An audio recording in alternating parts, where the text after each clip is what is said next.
بیوی لڑائی کے بعد جس طرح ایک دوسرے کو بلاتے نہیں ہیں، خاموشی اختیار کرتے ہیں،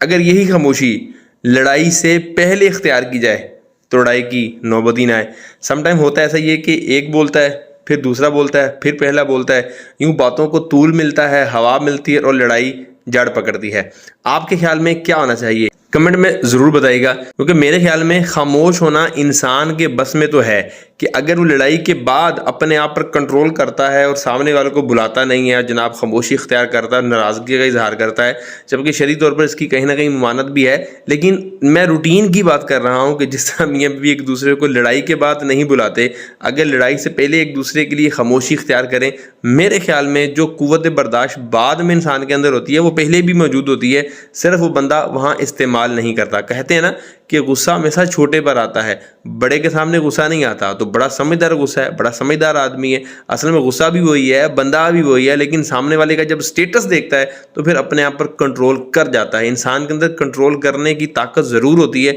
مگر اس کو سمجھ میں یہ آتا ہے کہ میں نے یہاں کرنا ہے، یہاں نہیں کرنا۔ تو اللہ کرے کہ دل میں اتر جائے بات اور ہماری لڑائیاں نہ ہوں، جھگڑے نہ ہوں، اور ہم ہنسی خوشی جو تھوڑی سی زندگی ہے اس کو گزارنے میں کامیاب ہو جائیں۔